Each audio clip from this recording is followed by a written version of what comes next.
I'm just being told this is the law. I have to get off, but it's not the law. This is what American follows. If you do not wear a mask, we're going to ask you to come off the aircraft.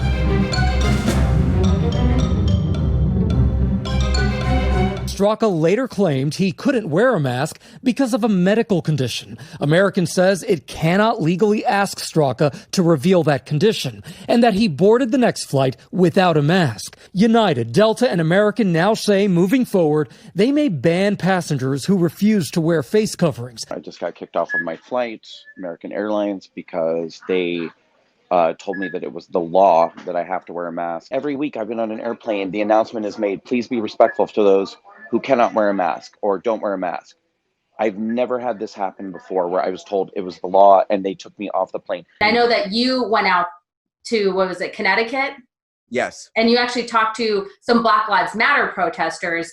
And what did you find out while you were there? Well, I mean, the first thing that I guess I found out was that the majority of them don't even know why they're there.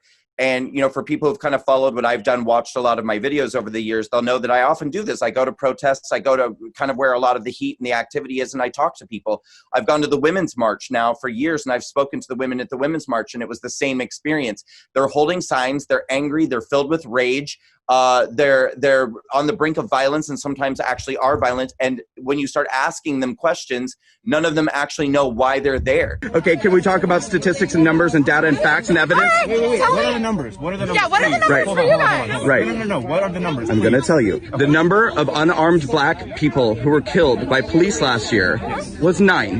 That's 0.00022% of the entire black population. The number of white people who were killed by the unarmed white people killed by the police last year was 19.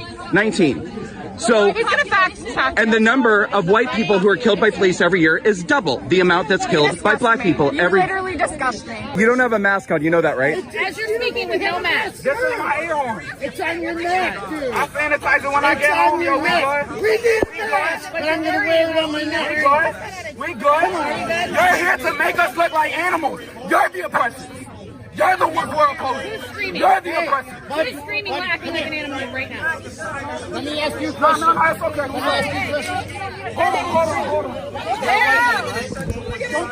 Unlike many liberals, I didn't want to be miserable. I didn't want to be afraid all the time. I didn't want to be angry all the time. I didn't want to be crying all the time. I really wanted to understand how the media got it so wrong and why anyone would possibly vote for this man who was as terrible as the media kept saying he was. And that's what started the journey for me of realizing that it's not Trump who's terrible, it is the media who is terrible in this country, the liberal media.